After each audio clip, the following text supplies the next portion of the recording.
Hey everybody, it's psychic medium Josh Simons coming to you with your message for Monday morning. Something that you might not know is that I don't record these on Monday morning. I record them on Sunday night or afternoon at the end of my day. And I just due to internet technology, it takes me a bit to upload these large files to Facebook, YouTube, what have you. I just came out of a session, and as you can imagine, with what I do here and the way that I communicate with spirits, I often bump up against grief. And grief is something that we all deal with if we love, right? A fact of life that really hits home for me is that in this world, in this reality that we live in, as soon as we begin to love, we begin to lose, right?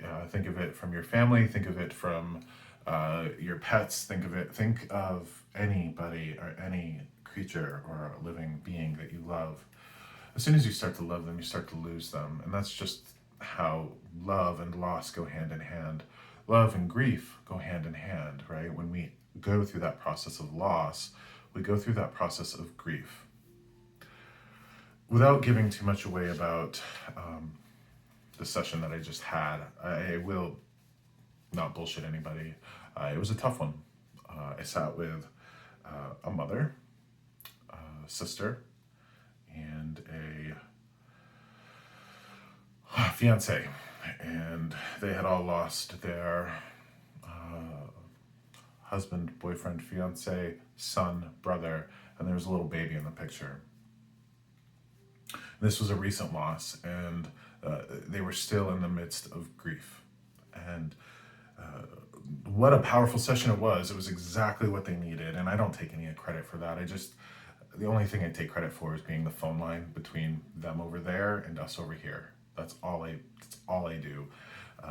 Any of the wisdom, any of the clarity, any of the balance that spirit provides comes from them, not from me. And I hope to always remain humble in that way. So if I don't have a lot of energy for this message, please know that that's one of the reasons why. And for any of those folks out there with big hearts, don't worry about it. I take care of myself. I've got a great support system, both spirit and family wise, where I'm going to go have a good meal tonight. I'm going to relax. I'm going to unwind. I know how to take care of myself. So thank you for all of you mama bears out there who might have just been like, oh my gosh, is he okay? I'm fine. I'm fine. There's a level of fatigue and that goes along with this. But I want to walk right into this message. And this is important for anyone who's ever suffered loss or suffered grief. This is a message for anyone who's suffered loss or grief. I'm not one for dogma. And dogma to me is strict, rigid thinking. I'm not one for dogma in the way that a lot of religious structures are very dogmatic in the way that they're like, this is how it is, and if you don't believe it, anything else, it doesn't work that way. I don't like it. I don't like dogma. I don't like that strict religious or strict thinking in general. I just don't like it. So I like to keep things simple with how I work with spirit. I believe the thing that separates our world from the world of spirit, from the world of our beloved dead and our ancestors, is like a one-way mirror that we see in a cop show.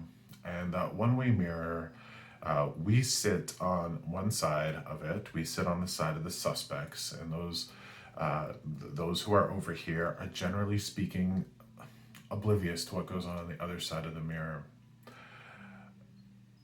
We have spirits on the side of the cops, right, where they can see and feel and know us. This goes out to anybody that would be suffering in any way, from grief, from anything that they have control over.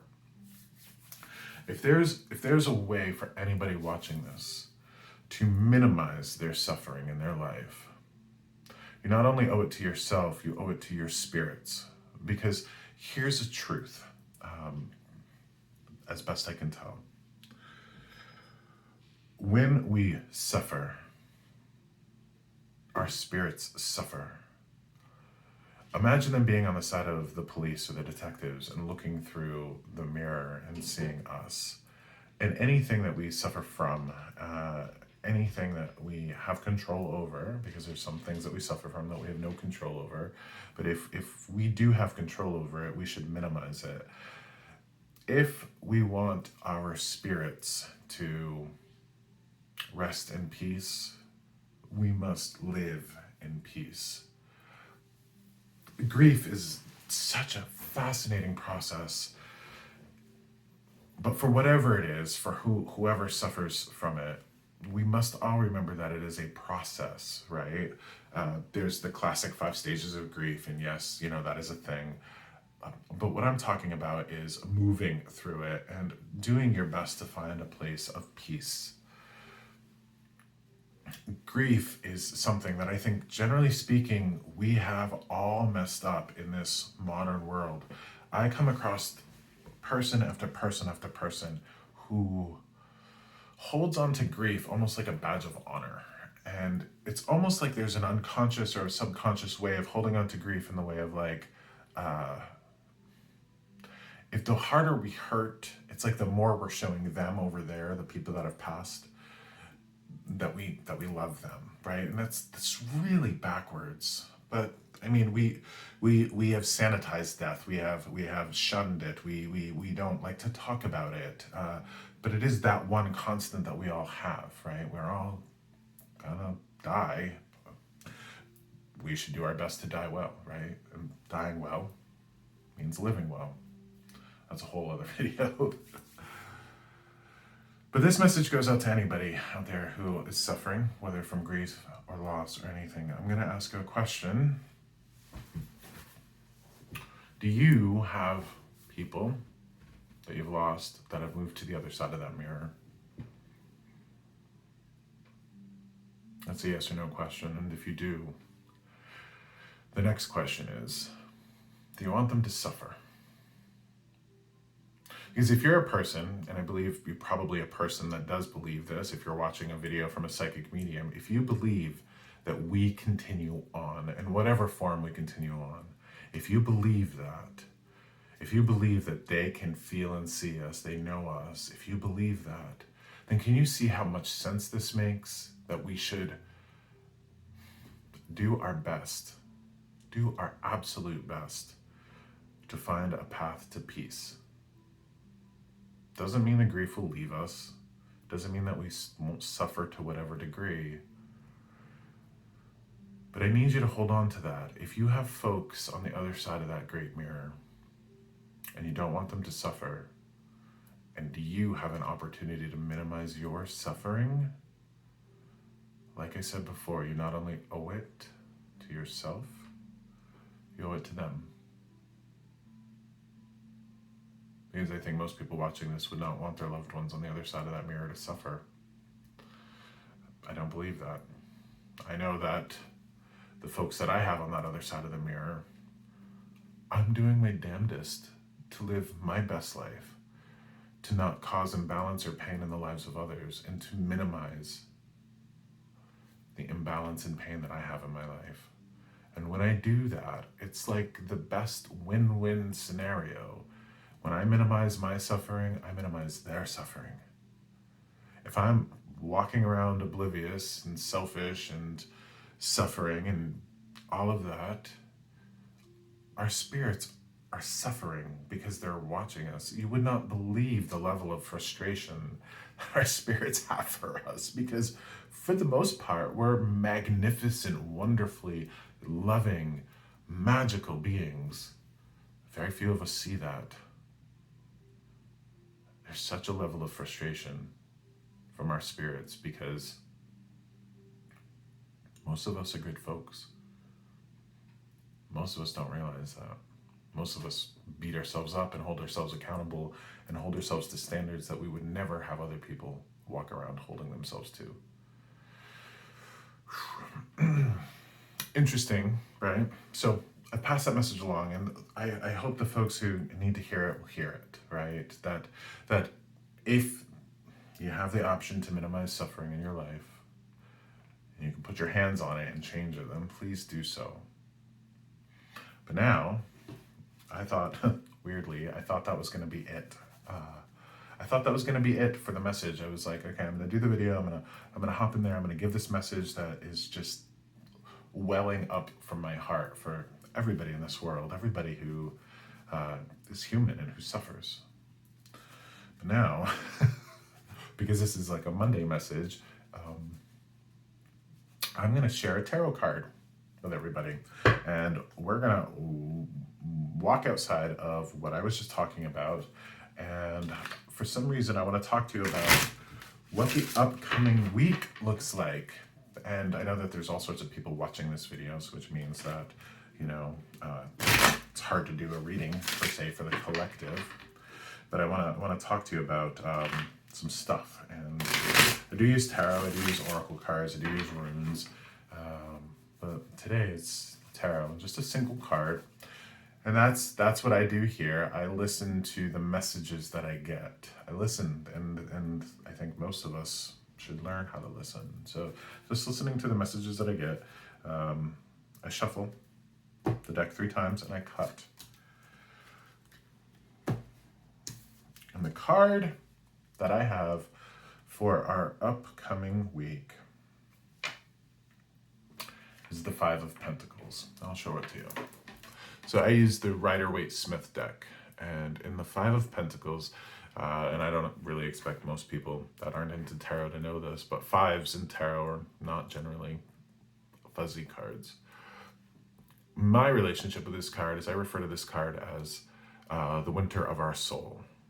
So what we see here is 2 vagabonds, two homeless folks, 2 beggars per se, people that have been injured, people that don't have much, people that have been beat up by life in general. And they're in the snow, and there's a storm over their head. And yet, what this card represents is that while this storm is happening, these folks here are about to walk, and this is a church, right? With light and warmth on the inside. What this represents is a respite from suffering. So I know a lot of us currently, especially in America and around the world, because there's all sorts of empathetic folks around the world for what's going on in America right now. We're all going through a lot. I mean, if there's a card that represents what we're going through, man, do we all feel beat up? Do we feel like there is a storm over our head, right? Whoa, storm over our head. And yet there's a message of optimism here. There's a message that light and warmth and a respite from that suffering will soon be here. And just like anything, we're going to suffer, we're going to be at ease, we're going to suffer again, we're going to be at ease. And of course, what I'm talking about is in the short term. So remember, if you feel like these folks right here, always remember the bigger picture, if you will, and always remember that no storm lasts forever, right? The sun will always come out. This is an acknowledgement of the suffering that we're all going through collectively. But this is an acknowledgement that no matter what, the storm will be over soon. So, thank you. I probably don't say it enough. My husband and I, Isaac and myself at Deep Earth Arts here in Littleton, New Hampshire, are very fortunate to have you with us. If you're watching this and you haven't unfollowed me or unliked me or whatever, if you're still here, I can't thank you enough. If you're here and you're part of our journey, if you've supported us in any way, if you've had a reading, hell, even if you're just watching this and like a random picture that we post on Facebook, it doesn't matter. I can't express our gratitude enough. As entrepreneurs and as business owners, anybody that knows this, and I guess anybody that works a 9 to 5 and paycheck to paycheck, our lives and our livelihood is contingent upon the whims of the public. There is a certain level of fear that goes along with that, right?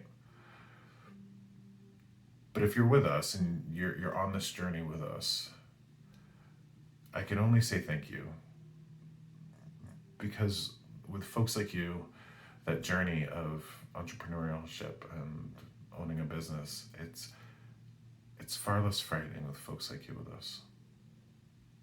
So thank you for that.